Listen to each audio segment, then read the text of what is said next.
In a small town, there lived a man named Samuel whose life had changed forever after a tragic accident years ago. While walking on the road, a reckless driver had hit him. Although he miraculously survived, the accident left his legs paralyzed, and since then, he depended on a wheelchair that a kind man had given him. Samuel lived with his wife in a humble little house on the outskirts of town. They had no children, but his companion was his greatest support. Unable to work, Samuel had to leave the small apartment they rented in the city, and since then, his life centered on begging. Every morning, his wife would take him to the end of an alley in the town, where he would place an old jar on the ground, hoping that passers-by would leave some coins. In the afternoons, when the sun began to set, she would return from her temporary jobs, and together they would go back home. The couple's routine, though difficult, remained steady. However, one day Samuel's wife fell ill. Her health no longer allowed her to work or take Samuel to town. He then had to learn to move around on his own, facing the discomfort and dangers of the road. With effort and determination, he managed to continue his routine, although each day seemed longer and more exhausting. One afternoon, while Samuel was waiting for the last coins to complete dinner, he noticed a strange man approaching. He was a beggar of peculiar appearance, with worn clothes and an old satchel on his shoulder. The stranger sat down near Samuel with a heavy sigh and spoke in a rough but kind voice. "Excuse me for sitting here, friend. I'm very tired." Samuel, accustomed to sharing his space with other needy people, responded with a smile, "The street belongs to everyone. Where do you come from?" "From very far away," replied the beggar, looking at the horizon. "And where are you going?" asked Samuel, intrigued. The man shrugged, "I don't know. Maybe I'll spend the night around here." Samuel, seeing his evident exhaustion, took out a water bottle he kept and offered it to him. "Here, drink a little. You look thirsty." The beggar took the bottle and drank eagerly. Then he smiled, "This water is so good, but to be honest, I could use something to kill the hunger." Samuel looked at him with compassion, took out 2 loaves of bread from his bag, the only ones he had for that night, and offered them. "Eat, friend, it's all I have." The beggar accepted the bread, ate it calmly, and when he finished, he said with a voice full of gratitude, "Christ is with you, brother."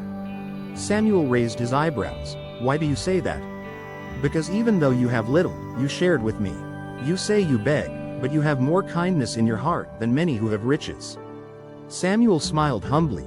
"I know what it's like to be hungry, friend, and I know how it feels when someone helps you." The 2 men remained silent for a while, sharing the tranquility of the evening. Finally, Samuel broke the silence. "Do you have a place to spend the night?" The beggar shook his head. "Don't worry, I'll find some corner." Samuel thought for a moment before saying, "I don't want to change your plans, but how about coming to my house tonight? It's not big, and I don't have much, but there's a roof and something to satisfy hunger. Besides, it looks like it's going to rain." The beggar looked at him with an indescribable expression before responding, "I wouldn't want to inconvenience your wife." Samuel, somewhat surprised, asked, "How do you know I have a wife?"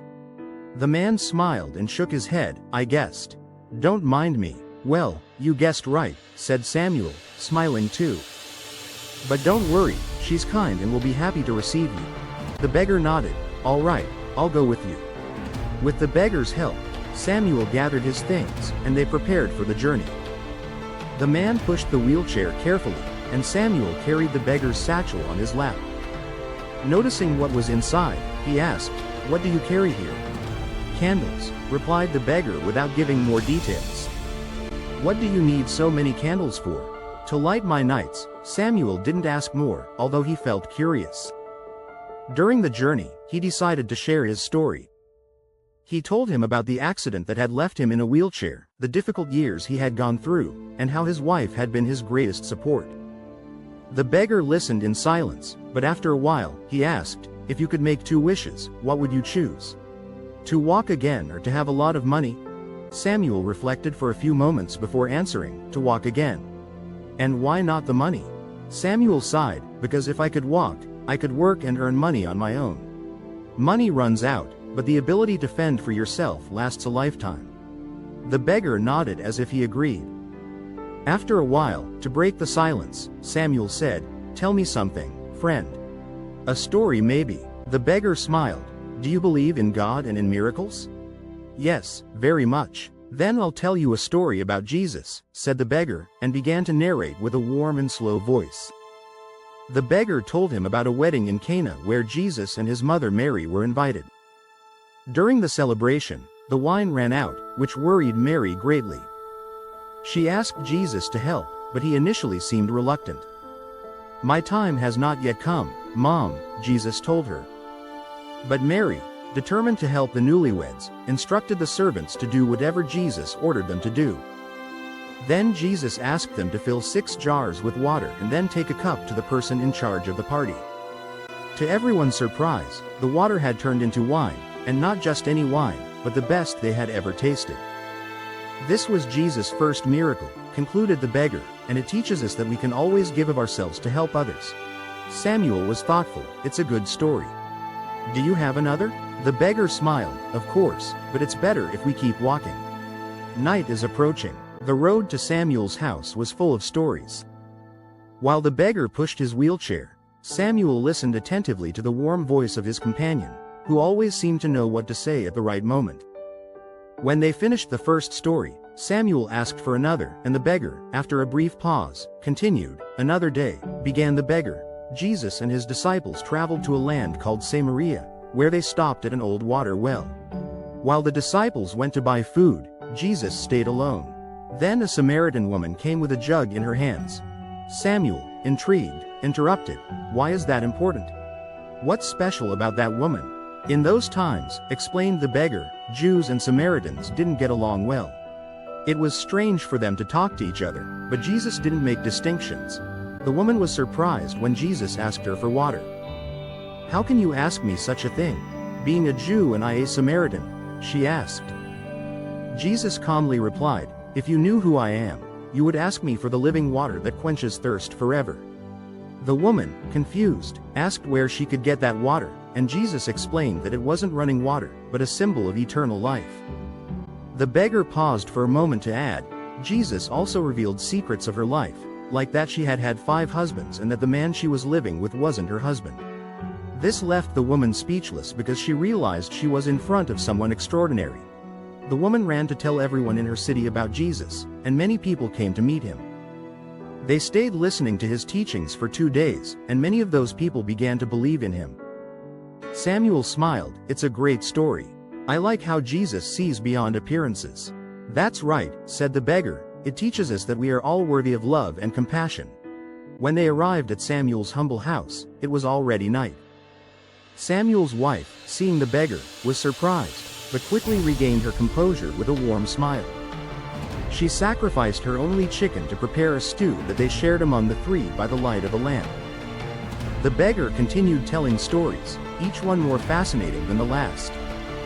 He narrated how Jesus forgave a rich man named Zacchaeus and helped change his life, teaching him the value of repentance and generosity.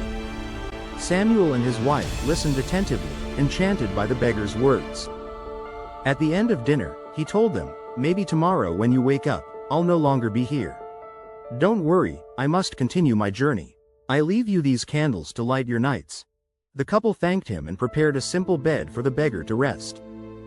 The next morning, the first rays of sun illuminated the small house. Samuel woke up early as always, but noticed something strange. He heard the birds singing and for a moment felt an energy he hadn't experienced in years. He called his wife to help him sit in his wheelchair, but when he tried to move to the edge of the bed, something incredible happened. Woman, Samuel shouted with a trembling voice, my legs are moving. She looked at him in disbelief as he slowly got up from the bed. Tears rolled down her cheeks as she saw her husband standing for the first time in years. Samuel, you're walking, she exclaimed, covering her mouth with her hands.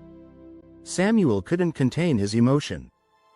He walked to the wheelchair, looked at it in amazement, and then raised his eyes to the bed where the beggar had slept. It was empty. Where is he? Asked Samuel, looking for the stranger. They searched the whole house, but there was no trace of the beggar. Only the satchel with candles remained in a corner. Samuel took it carefully, feeling a strange curiosity. Upon opening it, he let out a terrified scream. They're human bones. he exclaimed, dropping the satchel.